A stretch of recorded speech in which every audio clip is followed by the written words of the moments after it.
everybody. Welcome back to the Creepy Cascadia podcast. As always, I'm Sammy, one of your hosts, and as always, I'm accompanied by my smoke show husband and co-host, Adam. Yeah, patient zero. Patient husband. zero. Yep. How you doing today, love? I'm doing okay. Yeah. On day 5, 6 of this cold. Mm-hmm. I feel like I'm on the downhill. Mm-hmm. Still congested a little bit. You keep telling me in the morning that I sound really congested. You do still sound super congested. Like, the funny part is, in my mind, I hear how I sound now, which I feel is like how I sound when you play back, like normally. Oh. So, like in my mind, when I listen to myself, I feel I'm a little more nasally than I think I am. And so now that I'm congested, like now I think I sound like how you hear yourself? How I hear myself, which probably just means I'm like, you're right, I'm probably just even more congested and nasally. I don't feel like you ever sound nasally. My coworker said he swears you're like dead on for Seth Rogen. You sound like Seth Rogen. Well, I think especially the laugh. Rogen is a little nasally. I don't know. No, he's not. I feel like he has a deep voice. I guess you say deep, and I think I don't know. Like nasally isn't necessarily high or low. It's like in my mind, it's like a twang to it. I don't know about that, but okay. It's like Seth Rogen sounds the way he does from all the coughing from his marijuana smoking. Yeah, and that's definitely not you. Yeah, but I'm saying he sounds nasally congested because he's been coughing too much throughout his whole life. Yeah. Yeah. Like, it's not like he has a voice that's like real bass. It's just like burnt out throat and vocal cords from coughing. Hey, just because he makes movies about smoking weed. You can't tell me that Seth Rogen doesn't smoke weed in real life. And just because he makes his own pottery bongs and smoking devices. Yeah. That's pretty assumptuous of you there to assume that he smokes weed. Yeah. Yeah. Wouldn't be probable cause at all. No, not at all. So you guys, I have to tell you, I am so excited because we've been rewatching The Office, and Adam is like really getting into it, and it makes me so happy. Yeah. Yeah. And it's such a good show. Like, we've had some family things going on, so like I generally, when I'm working from home, I'll put on like a ghost show or a serial killer show or you know, something like that to just have on as background noise. But I was like, I need something that's not heavy. Like, I need something that is just an easy watch, a feel-good show. And I was like, oh, I'm going to start The Office from the beginning. Well, it's totally like a comfort show for you because it's like one of your put it on the background, let it just keep going. And I can like quote the whole thing pretty much. Yeah. Except for when we get to the seasons without Michael. I was telling Adam last night, like, after Michael leaves, I just don't like it as much. Yeah. Now, I'm going to go into work tomorrow, and you're going to telework. Mm-hmm. Which means you're going to do what we did again. Nope. Unless you watch Park and Rec. I put on Parks and Rec today, so you wouldn't miss anything. Yeah. Yeah. But, yeah, so, because I already missed a chunk from last week, I think it was, when... We can start over. It's not about starting over. It's more about, like, the quantum leaps. Where, like, just all of a sudden it's like, we're, like, forward in time. And it's hilarious because I'm like, oh, I haven't seen, like, a bunch of these episodes. Yeah. And then it's like... And then we hit a block where I'm like, no, I've seen all of these. Mm-hmm. You know? Mm-hmm. Well, we're almost coming to the end of when... the Michael Scott era. Michael leaves, so we can start back where you missed off and watch the episode you missed. Yeah, because where did I miss off? I literally went from Jim and Pam are engaged to post-wedding Michael banging Pam's mom. Yeah. Like, that was the jump in a single day. Uh-huh. Because I just let it run in the background. Yeah. So it was like a season and a half. I don't think it was a whole season. Part of a season. But a good chunk of a season. I mean, I'm happy to rewatch it because I Yeah. always, it's like you don't watch for something for a while and then you start watching it again and you're like, God, this show is just so timeless. It makes me so happy. Yeah. I mean, there's some problematic things in there, but that's okay. But yeah, what was some of the other things? I always thought a lot of the super cringy episodes were early. Mm-hmm. So, Oh no, there's Scott's Tots Oh yeah, was way later than I originally thought. I thought that was like season 2 or 3. that one has touted as one of like the most cringeworthy episodes of the entire series. Oh yeah, Yeah. 100%. Mm-hmm. I mean, Aaron's in that episode, so they've Yeah, Michael Scott Paper Company has happened. yeah, They come back, like all kinds of things. yeah, Yeah. yeah. And that was the Michael Scott Paper Company was part of the jump that I missed. Oh, see, we got to rewatch it because those are such good episodes too. And I've seen a bunch of those. Mm-hmm. It's just it's weird because it's like because what Pam leaves. Yeah, she was a saleswoman when At the Michael Scott Paper Company. at the Michael Scott Paper Company, and then she becomes one of Dunder Mifflin. Mm-hmm. Yep. And then yeah, Yeah. but it was like I hadn't seen the Timothy Oliphant episode at all. Yeah. Like the one where he outsells Michael, Mm-hmm. and then they do the sting. Like the episode is literally called The Sting. Uh-huh. Yeah. And Meredith's a horny bastard. Yeah. Yep. Keeps telling him, oh, cleaning people, like, so she keeps being the boss. Yeah, yeah. Such a good show. Well, we're in June now. So, happy Pride Month to all of you out there. Adam and I are allies, right? Like, yeah, that's what I was about to say. We want our show yeah. to, we support the LGBTQ plus community. We have family members, we have friends, we have people that are part of that community. So we are very much allies, and we very much want our social media, presence to be accepting of all different type of people, Yeah. So happy Pride Month. We're here to celebrate you guys. And I forgot to tell you, babe, what I saw on TikTok. Okay. So happy Pride Month. But I don't know if you can tell, we've already talked about Adam being patient zero, but Adam has been sick for like a week now.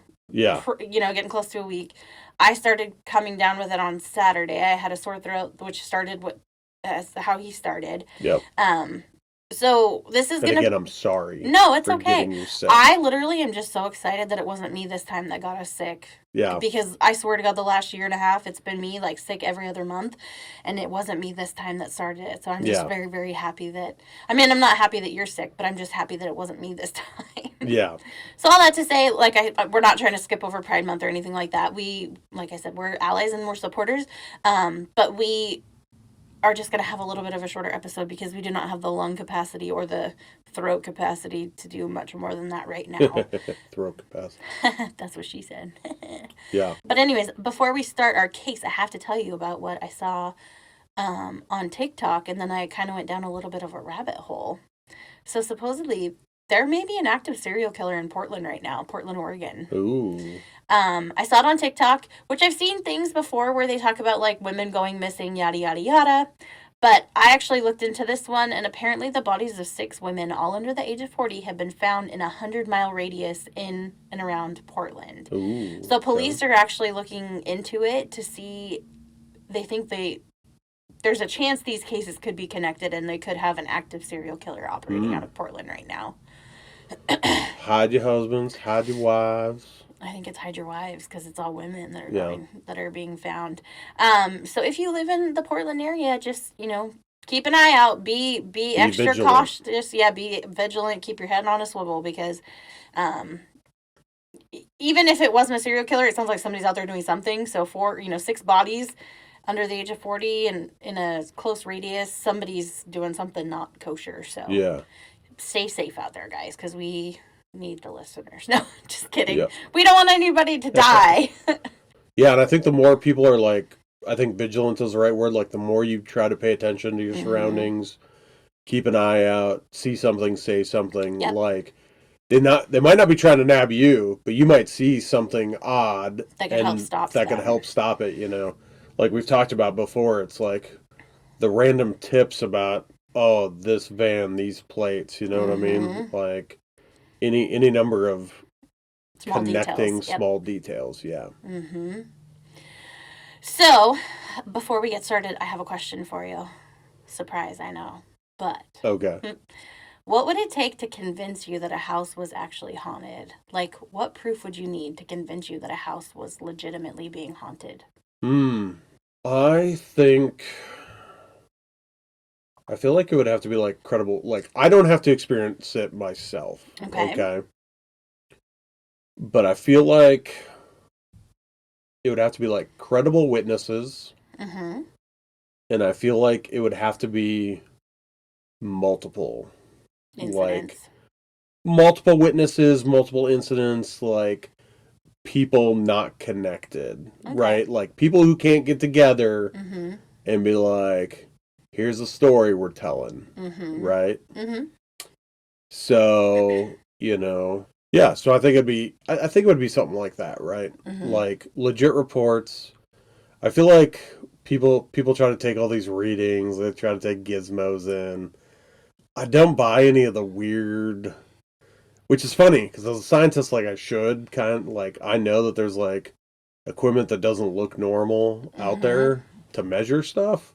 Yeah, so it's like it's the same way that people like have like homemade radiation detectors, and it's like you didn't like you built something, but you didn't build the right thing. You know what I Mm-hmm. mean? Like you didn't build what you thought you built. Yeah. And so I don't trust that like that type of stuff, Okay. you know? It's fair. Like which is why I'm so skeptical of all those like ghost hunter episodes, it's like let's have them walk around in the dark with like infrared night vision cameras just Mm-hmm. cuz it looks spookier, Mm-hmm. that's But I mean, those things are legitimate tools that they use, right? Like they can detect like cold spots or heat sources that shouldn't be there.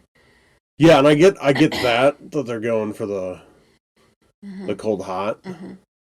but like lights, lights are too much of like a disruption, I guess. Well, don't you have to have infrared in the dark? I think somewhat, Mm. but I don't entirely think you have to. I don't think it entirely has to be infrared. Hmm. I don't know. Now I'm curious. Yeah. Yeah. We'd have to Google that one. We would have to Google that. We'd have to Google that one. I do know from my military days, night vision goggles need some amount of light to work. Like that's kind of how they work is like it's not pitch black. You don't get to just see in pitch black. There still has to be some kind of light sources that it Hmm. like picks up. Okay. Yeah. Interesting. Yeah. Well, I'm asking because today we are talking about a house in Bothell, Washington that was dubbed the Bothell Hell house that is supposedly extremely haunted. Okay. Like Um, passes skeptics tests. well, I say supposedly because I'm kind of on the fence on this one, Ooh, okay. but I'm going to reserve my thoughts until the end. Okay. Okay, so let's talk about the Bothell Hell Yeah, house. yeah. Lay it on me, babe. All right. So, Bothell, Washington is located in King and Snohomish counties, which I didn't know a town could be in two different counties. Hmm. Yeah. And it's a suburb of Seattle.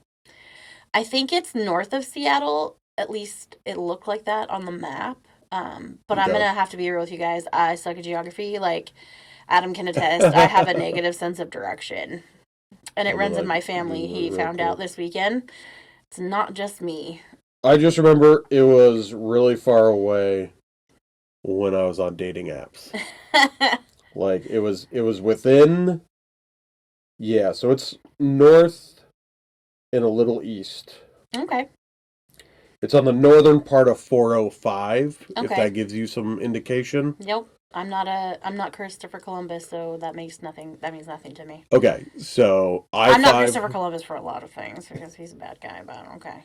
Okay, so I-5 runs through Seattle Yep. and goes north. Mm-hmm. 405 is the inter exchange that goes off to Renton and then goes north through Bellevue, Kirkland, Oh, okay, okay. and then Bothell I do know where that is. before they merge back together with I-5 and 405, merge back into I-5 north of Bothell. There's basically that big lake east Mm-hmm. of Seattle. Mm-hmm. It's on the east side of that lake. Okay. Yeah. Or Um, there might be multiple lakes. I don't know, but there whatever. probably is. But I'm bad at Seattle geography. Sorry. so it's a nice suburb of Seattle. It has a population of about 48,000. So you kind of get the best of both worlds. You have the big amenities or the nice amenities of a big city close by, but you also have a little bit of a suburban feel. I thought somebody told me that it was like rich people live there, but I could be wrong. I I don't think know. I've always heard that too, but I think it's Bellevue that maybe has the rich. I know that, like, so we're going to find Yeah. out in this story. This guy worked for Microsoft. Okay. So, you know, he might have Done lived in well. this area. Yeah. Yeah. Had some stock options. Perhaps. Um, but although my dream world is a nice big cabin in the middle of the woods, hidden away. So, you know. Yeah. So the home in question was built in 2005, and our story actually starts in May of 2012. Keith Linder and his then girlfriend Tina had moved into what they thought would be their dream home. Keith worked for Microsoft as a software engineer, and this home was the perfect spot for them. They had just signed their lease, so they were renting. They did not buy this home. Okay. Lucky. Uh huh. And their very first night in the house, they both reported hearing what they described as a child's cough coming from inside their home. Hmm. They both wrote it off, new house, new sounds, etc., but Right. they both claimed that they distinctly heard the cough and both thought it was from a kid, like a Okay. child coughing inside their home. Okay. So it wouldn't be long before the activity would increase, according to Keith. Things started disappearing from the house, small things at first, like forks, spoons, and keys. Um, Stuff like that you can easily dismiss. You know, somebody took the silverware to work, they need to do the dishes, they just put their keys down in the wrong spot. But according to Keith, a few weeks after he and Tuna moved in, they were watching TV one evening when a potted plant rose off of the ground in front of them, spun around, and smashed back onto the floor right in front of them while they were sitting and watching TV. Okay. In Sounds like a miniature earthquake. No, I'm kidding. I mean, it was like levitating, so. I know. I'm kidding. I'm kidding. Yeah. Yeah. Now, after this incident, Keith and Tina wrote the incident off, but began to believe that the home was haunted. Okay. How you could write something like that off, I do not know. I'd be getting the fuck out. But in 2014, Keith was interviewed by Como News about what was happening in the home. So this was about 2 years after they had moved in. According to the interview, Keith said that cupboards started opening and closing on their own, flying candles, missing crosses, with one even ending up in a running washing machine.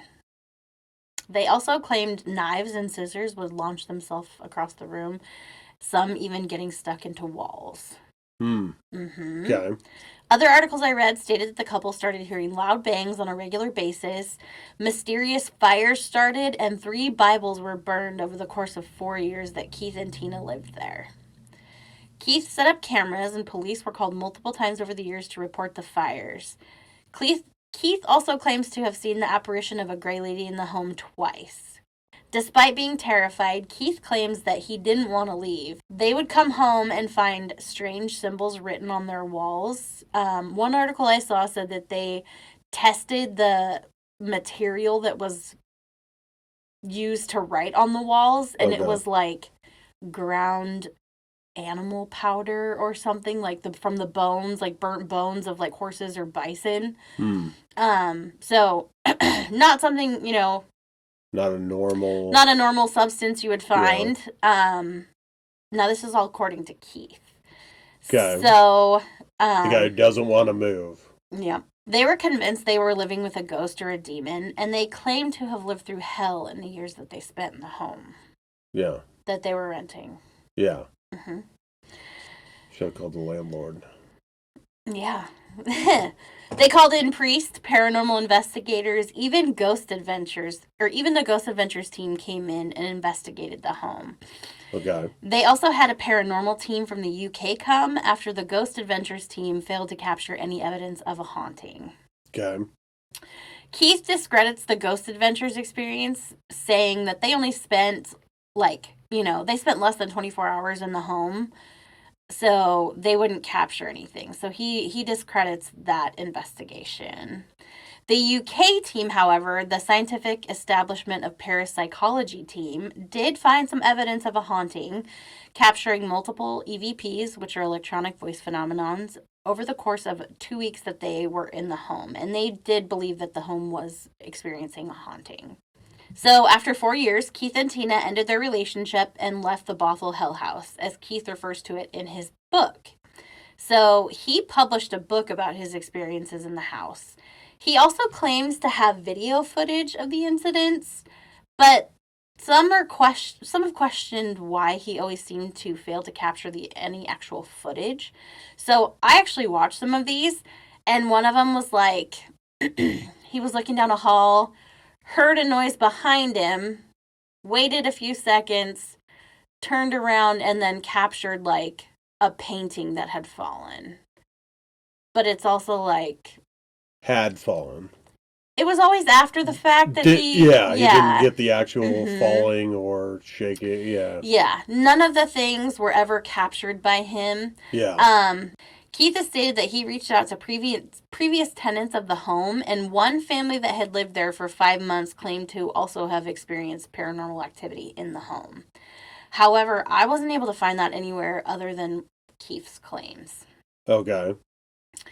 So there are multiple articles that claim different origins of the haunting. I saw articles that claim Native American ghost, Irish immigrant settlers, a poltergeist, a demon, etc.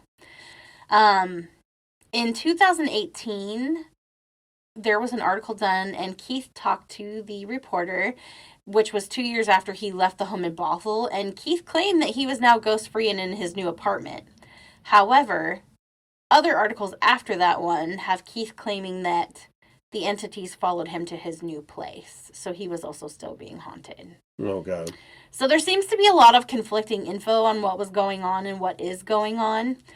I read a little bit of the book, and it felt as though things maybe had happened, like there were a few incidents, and he decided the house was haunted, then he tried to find things to support his belief, in my mind. Okay.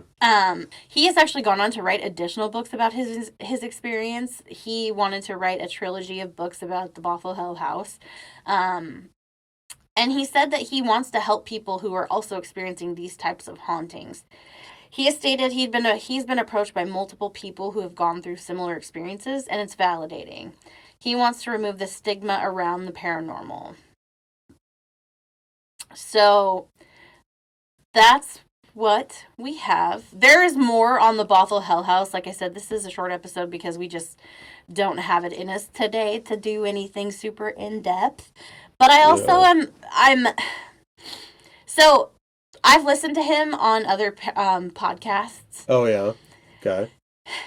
I don't want to discredit anybody's experiences because we don't know. We weren't there. We don't know what really happened. But the conflicting information makes it a little harder. Like if he is genuinely wanting to help people, and remove the stigma around paranormal activity, hauntings, and things like that. To me, it feels like he's trying to sensationalize what happened, and I think that just actually does more harm than good when it comes to things like that. Yeah. Because you don't have to have, burning symbols in your apartment or your house for it to be haunted. Like, it seems, I don't know. It's like, from the different things I read, a lot of he himself kind of gives some conflicting information, so it seems like maybe he has exaggerated some of the things that happened there in my mind. I think that they probably did hear things, and, he, like, in the book, the thing that struck me was, like, within the first, like, chapter, he's like, so this happened and this happened, so obviously the house is haunted, and it's like, okay, well, did you do anything to try to, like, you don't watch ghost hunting shows, but I do. I don't, yeah. And one of the biggest things is you have to disprove any, like, explainable cause for activity, right? Yeah. Like, you have to rule out any logical explanation before saying it's haunted. And to me, it feels like something happened. He's like, oh, this place is haunted. And then he did things to support his findings. Yeah. In my mind. Yeah. But again, I don't want to discredit his. I mean, we don't know. We weren't there. Maybe these things did happen. But to me, it seems very. There's not a lot of proof, and there wasn't anything to like. There wasn't. They called in priests. They did like saging the house, smudging the house. You know, they had the house exorcised a couple of times. Yeah. One article said even that Keith himself was exorcised at one point. To me, so he's Catholic now. Apparently. Just kidding. I'm no, sorry. it was a Catholic. It was a Catholic priest that they had called it at one point. Yeah. Just a throwback to our Exorcist episode. You become Catholic and you shaved. Yeah. So that's kind of. It wasn't a dig at Catholics. No, that was it just wasn't. a throwback to a joke from a previous episode. So. Yeah. So, what are your thoughts? I've heard multiple different podcasts about this over the years. Like prior to even starting our podcast or even thinking about it, I remember hearing about this house and I'm like, holy shit, like that's crazy. Yeah. And so it's always been in the back of my mind that I would want to do an episode on it. And then when I started investigating, I'm like, I don't know about this one so much, you know? Yeah. I don't know. Yeah, so I definitely have some interesting questions, right? Okay, I from may my have skeptic answers. side. Okay. The girlfriend. Yes. They lived together through all the hauntings. Yep. But when they moved out, they broke up. Mm-hmm.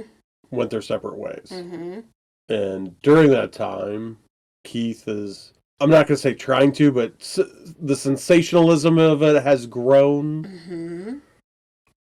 I'm half, like, has she spoken out? I mean, has she had ever been like, yeah, maybe stuff happened, but he's making a bigger deal out of it, you know?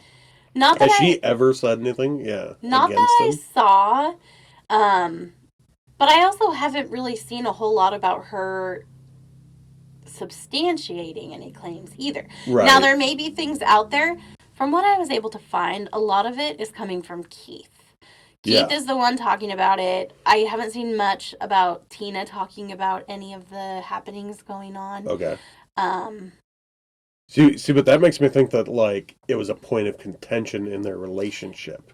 I mean, it could be, right? Like, to me, she might, if there are things going on, she could be like, I don't want to fucking talk about this. Like, I don't want people to think I'm crazy. Which, again, if Keith is coming forward because he wants to remove this stigma, then I understand that. But I haven't seen a lot from Tina. Yeah. And how long did they live there? 4 years. 4 years. Mm-hmm. And I mean, like, the legit hauntings happened early enough. It sounds like it happened right away. Like, according to Keith, it sounds like it was, like, hot and heavy. Yeah. Starting out. Yeah. Because, I mean, new place, new sounds, like... For sure. I know when we moved into my place, it was like, oh, sounds like somebody's upstairs, you know, there was creaking, you know. It took me a while to attribute it to, like, the fucking, like, wires hanging from the attic, scraping along, like, hitting the house type of a thing. Like, basically on the outside of the house above our bedroom, like where our heads are at. Like, it, you know, it took me a while to investigate and be like, where do I think that sound is coming from? Right. You know? Is my comic book room collapsing in on me? Because that was a legitimate concern early on, too. Love that for us. Hasn't yet. So what I'm saying is like, like, the structure's sturdy. That's not what it was, right? Like... Yeah, until you put that one comic book in there that's going to break the camel's back and kill us in our sleep, but okay. Yeah. Yeah. Well, so the things that I read where Keith was talking about what happened to them, he would present his, like, I saw this, so that's fact, which, you know, to you it might be, but when you are constantly saying everything is a fact, you know? So, for instance, he was on, I think it was that 2018 interview on Como News where he was talking about his experience in the house where, you know, what had happened. So, in the 2014 interview, or the 2018 interview, one of the interviews he did, he talked about, they had asked him have you ever caught this gray lady on camera? Like, have you ever gotten footage of her? Okay. And he said, no, but I have a reenactment, so there's that. Which it's like, that is not. That's not the same thing. That's not a thing. Yeah. Like, so I don't know. It just, things like that, like, I think in his attempt to be more legitimate, he's making himself sound less credible because, he's presenting things that are like, oh, well, this is fact. But it's like, no, it's, you don't have any, like, actual basis of fact for this sort of thing. Yeah. But again, the UK team came in for 2+ weeks, and they did capture evidence of the haunting. So like I said, I think that the house, there are things that, I think there's hauntings, but I don't think it's to the extent that he presented it to be. And I'm not saying he, like, made it up. I'm saying he could just have, like, your mind kind of, sometimes your mind will see what it wants to see, I understand that the UK team gets more credibility for staying 2 weeks. Mm-hmm. But on the same flip side, like, I would have to know way more details about that visit, Mm-hmm. Like, did they capture the things in, like, the second half of the second week? Is it like, we've been here for 3 days, haven't heard anything, Mm-hmm. Because I'm always skeptical that, like, especially the voice stuff, I feel like can be manipulated a recording something. And so, especially in the 2000s, Mm-hmm. like, especially if we're talking in the 2000s, like, we all have cell phones, like, we have the ability to, like, Or if you work in IT, record and play. Yeah, and you're a computer guy working at Microsoft. Who knows exactly what his expertise was? I think he was a software engineer, but Okay, yeah. Like, I would want to know the timeline of when they captured stuff. Was it like, hey, we're out of here, Mm-hmm. and then, oh, magically, like, that night they hear a voice, and it's like, okay, now we're gonna stay a little longer. Mm-hmm. Nothing, nothing, nothing. Okay, we're out. You know what I mean? Like, I'm still skeptical of what that timeline looks like, not knowing. Yeah. There was an article that talked about a woman, I think she was a medium or a psychic. Okay. She stayed in the house. I am not 100% sure that she was part of this UK team, but she may have been working with them or another paranormal team that went in. And she claimed to have been woken up by, like, a man standing next to her when she was taking a nap. Okay. Now, to me, that could also be like a dream or like a sleep paralysis, something like that. Yeah. As somebody who has experienced that before, Yeah. like just the other night I had that. Yeah. I don't, that one to me isn't necessarily, 100% verifiable. I think this was also the same woman that was like, everything that he talks about absolutely happened. And I'm like, okay, well, you can't speak to that because you weren't there. Just because somebody told you that this happened doesn't mean that it actually happened. Like, I would want to know why she, what evidence she had to support her claims that he absolutely was telling the truth. Because how can you without being there yourself, or having like, hard, concrete evidence to support that. Yeah. So that one was a little like, Yeah. And then the video thing is so funny to me. Like, I know, it sounded like he was like, well, no, I have a reenactment, so yeah, there's that. And it's like, that's not a thing. That's not the same thing. Yeah. Again, it's just your word being like, oh, so this is what I saw. And it's like, okay, but like, for this place to be this haunted, like, you should be capturing something. Yeah, and like, the fact... something legitimate, And it's just the fact that, like, he was always coming in after the fact and like, oh, look what happened, look what happened, look what happened. And it's like, I mean, there's no proof that Ghost did that. Yeah. And I say this again, I'm not trying to discount his claims. I'm just saying, like, to me, there's not enough hard evidence here to support all the claims that he says. Yeah. I believe in ghosts and I believe in hauntings, and I do think that things like that happen. I think there sometimes are people who, things get sensationalized for whatever reason. Could be unintentional. They're not even trying to. It's like you say one thing to a person, it gets, kind of, it's like telephone, right? You tell one person one thing. Yeah. And by the time it gets back, it's another thing. So. Yeah. So like I said, I'm on the fence on this one. So, yeah, the fact that he wrote a book, the fact that he's, it feels like he's, I don't know. Again, I don't know, didn't do the research, but it feels like he's somewhat monetized. They're trying to monetize it a little bit. It's the same thing with UFOs. Like, it's like people might not be like deep in that culture and then like be like, oh, I think I saw a thing, and like maybe start doing some research, Mm-hmm. and like you unlock like this community of Mm-hmm. people who believe in this thing, are willing to believe you. You know what I mean? Right. And then like it's like, okay, like, so either yes, I'm justified in what I think I saw, or like I'm gonna take advantage because like these people are eating up what I'm saying, Mm-hmm. so let me produce more in order Right. to capitalize on it. Right. Like that is like, I think that happens a lot, Mm-hmm. especially for like groups that are like, I'm gonna say like believers. Mm-hmm. It's the same way that like church people get conned. It's the same way that like UFO people get conned. You know what I mean? Mm-hmm. It's just, Yeah. And I don't, like I said, I'm trying to be respectful because I do yeah, believe in hauntings, and I don't want to discount, maybe there were things going on, and it just is unfortunate that he never caught any of it on yeah, uh, this was not a deep dive. yeah, Like I have read about this before, I've heard about it before. This is not a deep dive just because things have been crazy for us in the last few weeks. yeah. And then we both got sick, so this is kind of a like a diet Meant to episode, be, a yeah, light episode, just a brief overview. So yeah, without going further into detail, but I yeah, I would want to know, like, okay, you say you have these claims, like, what did you do to, like, what type of investigation did you do to discount any other like outside um natural factors, right? yeah, Things happen yeah, there, you can't always explain, but you have to discount there's any other source that could be contributing to that, because yeah, from what I've seen on all the ghost hunting shows that I watch, they say you have to rule out everything else before you can even consider something to be haunted yeah, or potentially haunted. So you have to rule out any other natural cause, any other causation that would create this type of environment, situation, activity, yeah, etc., etc. yeah. So I would be And curious to see, and I didn't finish reading his book.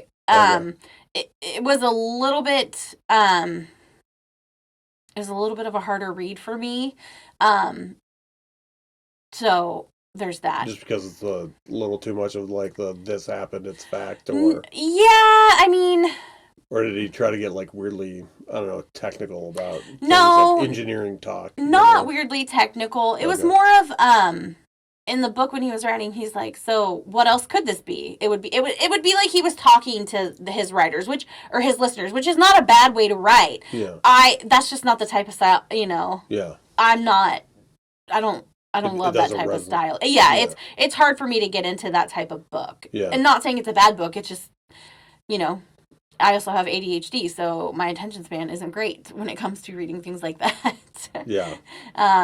So The yeah.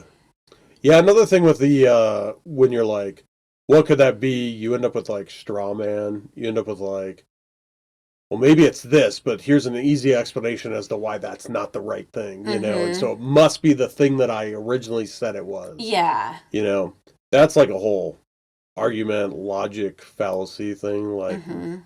putting up a straw man, right?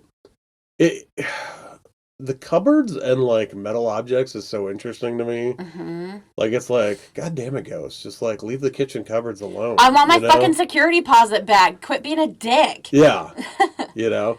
But like all the metal objects, like if they're truly metal, like magnetism, you talked about natural occurrence things Mhm. like magnetism, strong E and M fields, like that's just physics. Yeah. Like you could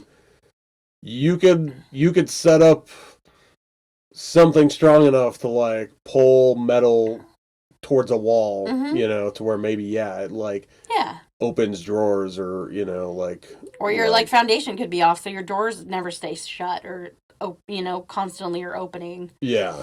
You I know. mean, from what I remember, the magnetic force has to be pretty close, or like you have to have a super strong magnet. Mhm. But I mean, there's like a movie out there where they like You know, like I've seen that one. It's set called up a. Carrie. No, just kidding. No, there's the one where like they want to wreck like evidence in a vault, Oh. and so they set up like a giant magnet Mm-hmm. like next to the side of the thing so that it like pulls everything off the shelf and wrecks all the evidence, Yeah. like mucks it all together type of stuff, Yeah. and wipes like electronics. Yeah. Right.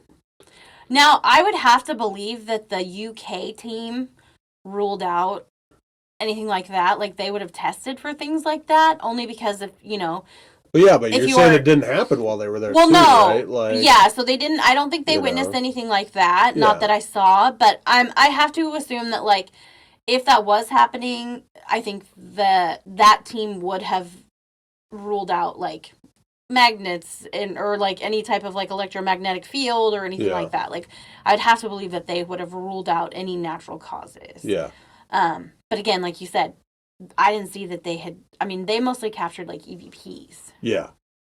Yeah. So. Which in the later 2010s, and it just I get even more skeptical. Yeah. Like they can record the voice, but then it's like, yeah, it's like where's that voice coming from? Like where could it be coming from? Mm-hmm. Yeah. And it's kind of like, in my mind again, like most ghosts like stick around. It's not like a one and done. Yeah. And they did deem this one an intelligent haunting, like a potential intelligent haunting, so it wasn't like a residual haunting or anything like that. So yeah. So yeah. It wasn't the same thing over and over, like every time. Yeah. No. Right? Did I remember that right? You did. Yeah. Good job.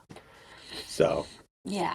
But yeah, I mean, it's funny your question at the beginning on like what it would take, Like I don't know if you were leaning towards like here's an engineer who says that here's somebody who's supposedly smart saying he's being haunted. I'm not saying he's supposedly smart. But at the same time, it's like he obviously is smart because he is an engineer, a software engineer. He worked in IT for Microsoft, so obviously he's intelligent. Yeah. But that's where I'm like, I didn't know if you were like more just like, hey, because you had some question about like how credible this is, and like, yeah, skeptical. Like, it would have been different if we were like, oh yeah, this guy totally captured some stuff. Here's some YouTube videos. We could watch them later. I'll post them to the thing. Yeah. That'd be a different story, Yeah. Oh my God. I don't know how much. You're probably going to cut it, but I had a birthday. And Sammy got some balloons, blew up some balloons. And of course, I love to pester the cats. So I would hit the balloons towards the cats, like gently, like hit it so that they would like fall near the cats. Because Weenie was interested in them. She was interested, but she was scared early on. She would cower and run and turn. She was curious about them, but she wasn't loving them at first. Yeah, she wasn't loving them at first or whatever. And then I can't remember if it was like one night you and I were just kind of doing the old like keep the balloon up game type of thing, batting it back and forth, and it kind of got nearer, and she didn't like shy away. And she kind of like sniffed at it, and she kind of, I don't know, she like kind of pawed at it, right? Yeah. And we were like, oh, we got to see if she could like, if she'll really play with it. And I feel it took a few days. It did. Took a few days. But oh my God, you guys, we were in our bedroom. The balloon made it all the way from upstairs living room. So we know she was playing with them because some of them ended up downstairs. Yes. I was doing the thing where like I was hitting them to her, and then like they were getting around the corner upstairs and then down the stairs, and then once they were downstairs, like she was playing with them. I'm pretty sure she was playing with them. But I think I brought it in. I picked it up and I brought it into the bedroom or something, or made its way fairly close to the bedroom. Because you like smacked it at me. Yes. Because I was laying in bed and he smacked it at me. Yes. 100%. So then we got into a war about trying to get the balloon. And then we were playing like the keep it up, and I was trying to smack it at him. Yeah, we were both trying to smack it at each other. And Winnie got super excited that we were like laughing and we were like aggressively hitting this balloon at each other, And it's like we were like 8-10 feet apart, like you were in bed and I was standing up like by the door. Yeah. and Winnie jumped on the foot of the bed, Mm-hmm. and she was batting it into the air. Yeah. And oh my God, when she did it the first time, like you and I Adam's both, face yes, lit up. He's like, oh my God. He's like you can't see my face, but his face lit up and it made me so happy because you're just like, you were like, oh my God. Like, because she literally like jumped up on her back feet and swatted the balloon like we Yeah. were doing. So we were like, Yeah. oh my God. yeah. Jax wanted nothing to do with the balloons. He did not. Yeah, Nope, he was wasn't having it. he didn't want anything. He was like, Nope. I'm out. You Mhm. guys are playing. I'm done. Y'all are fucking around. You're doing too much. Yeah. Mm-hmm. Messing with this chill vibe. Yeah. But yeah, I straight up told Sam, I was like, that sparked joy in me. Yeah. Like I was like, that was so awesome. And so then it became about trying to get her to like play with it. Like we were hitting it back and forth to each other, but kind of to where she could jump and bat at it again. Mm-hmm. Man, we got it a couple of times. It was so cute. And then the next day we were doing it again upstairs. Yeah, we're doing it upstairs, and she was getting in on it, and it was like, she straight up got like I swear she did like a double hit. Like it was falling, and she like tapped it up in the air and then jumped, hit it to you. Mm-hmm. I swear to God that happened. Yep, it did. I'm going to film a reenactment so that you all believe me that this is fact. Yep. I did catch her doing it sometimes. I did get a video of her doing it once, I think, but... Yeah. Yeah. But then the next day she ended up popping. So today she's popped 2. Today she's popped 2. Mm-hmm. But luckily I have more, and it makes me so happy because I'm like, I have so many more. We could play with balloons with her. Yeah. We just have to make sure, because she likes to, once she pops them, she grabs them and takes off running. Yeah. So I don't want her eating, because she likes to eat stuff. So we have to be really careful about that because I don't want her shitting out a balloon. Yeah, we don't want it to get caught in the intestines. Yeah. We don't want her to be hurt by this. Yeah. This should be purely comedy gold. I mean, you were laughing when I tried to chase her because she took off with it in her mouth, like a mouse. And I'm like, you didn't catch this. That doesn't count. Yeah. Yeah. I was waiting for it to pop on her, and when it did, she only kind of freaked out. Yeah, she didn't get that scared. Like, she definitely jumped down, because I think she popped it up on the chair. She did. And she jumped down off the chair and ran behind the chair. Because that's where the balloon fell. Oh, okay. Yeah. Yeah. Mm-hmm. Because she's a little hunter, even though she's never hunted a thing in her life. There's a bird outside that keeps pestering her. It's super cute. When I work from home, I'll be sitting at the table working, and I'll hear the little chittering noise that she does. Yep. And I'll walk over, and this bird is sitting up on the lattice thingy that's outside, just staring at her, and she's like, wants to get it. Yeah. I don't know. I mean, she's pretty wily. I think Jax could teach her. Jax would get it, but he also bides his time. He ain't getting up for anything that's not worth it. Like spiders. No. That's beneath him. Spiders, yeah. Sammy, not Sammy. Winnie has alerted us to multiple spiders. Yes. Mm-hmm. Although there was one beside the bed, and I was like, bitch, you didn't do your job. Yeah. Where half the time she'll stare at the ceiling and we're like, is there a spider? And there's nothing there. Yeah. So now I think she's just flogging with us too. Yeah. Yeah. Although, so I also, for Adam's birthday, because I felt awful because he's been sick, he was sick on his birthday. Yeah. But I got like the balloons that spell out letters that say happy birthday. I put them across our living room. Well, in the morning the sun comes in and it reflects on the ceiling in the kitchen. This morning I went in to make my coffee, and Winnie is just like, dazzled by the thing. So I shook him, of course, and she's like, oh my god. Yeah.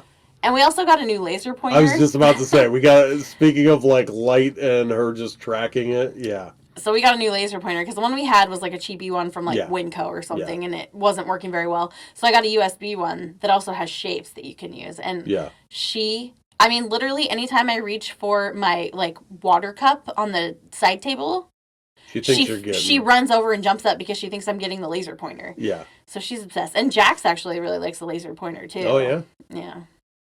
We should start a podcast about our cats. The Adventures of Jexie and Winnie. I don't think there's much of a market. I would listen to that fucking podcast. It's the old It's like your children are so not as interesting as you think. It's like Yeah. they're only interesting to you. 100%. Like, that's every not- cat lady thinks her cats are interesting, and everyone's like, no, you're just a cat lady talking about your fucking cats. No, I don't believe that because there are so many cats accounts that I follow on TikTok, and I want to see all of your cats. TikTok is different. True. Okay. Talking about your cats Yeah. is a very different thing than showing videos about your cats. That's if fair. you have videos of your cats doing funny, awesome things, I mean, some of the ones I follow are... We'll watch those like all goddamn day. That's like what we do at night. Yeah. When we're I have a bunch I saved too. Yeah. You'll be like, here's a compilation of funny cat videos, and I'm like, I'm in. But some of them are not even that interesting. Like, some of them, I mean, not to say they're not interesting. It's literally just people being funny with their cats. Yeah. You know? It's when they make stupid faces. It's when they fall off of things. It's when it'd be them hitting balloons. I mean, it's the equivalent of like that. Yeah, like, but again, just you telling me that, oh, my cats hit a balloon and it was so fucking awesome versus like, here's a video. It was really fucking awesome. You know? I do have a video, but okay. Yeah. You let me know when Reddit and their feeds about cats and cool things cats does, and you let me know when that takes over popularity from TikTok cat videos. And I will claim that I am wrong. Okay. I will acquiesce that I was wrong. I'm not saying you're wrong. I'm saying I might be part of a very niche group that would love to listen to a podcast about people talk about their cats. Yeah. Somebody out there needs to monetize this because we got a group. We got a group of believers. We got cat people. Mm-hmm. We are cat people. Yeah. Anyway, so yeah, that was way too much talking about our cats at the end of the podcast. That's okay. I don't know how much will make it in. I'm leaving it all in because they're amazing. Yeah. So yeah, that's our very like surface level dive into the Bothell Hell house. Which is maybe we'll talk about it more. Yeah. Yeah. Like I said, very, very surface level dive into this one, you know. Yeah. Maybe we'll drive by. Maybe we'll get over that way and maybe if we do a little more research and so I mean I definitely would like to dig deeper into this one. Maybe for Halloween we'll do a haunted house series and dig a little bit deeper into this one. But as always, thank you guys for listening. Don't forget to subscribe and download our show, as well as leaving us a 5-star rating or review on whatever platform you're listening on. It really, really helps us out. Like the more reviews and ratings we get, it bumps you up on, searches, things like that. So it really does help us out. So if you guys could help us out, we would like totally, totally appreciate it. You can help us out by sharing us with your friends and family on your social media. We have Facebook, Instagram, and TikTok, which is just Creepy Cascadia Pod. You can join our group on Facebook. We post things about the upcoming episodes as well as on Instagram and TikTok, so follow us there. We also have a website, which is creepycascadiapod.com. Or you can send us an email to admin@creepycascadiapod.com. If you have show suggestions, if you have your own story of, true crime, paranormal, Bigfoot, as always, I really want to hear your Bigfoot stories, guys, because... no reenactments. I'll take a reenactment on that. But thank you guys for listening, and we will be back next week. We hope everybody has an awesome week. Happy Pride Month, and we will see you guys all next time. Bye. Bye.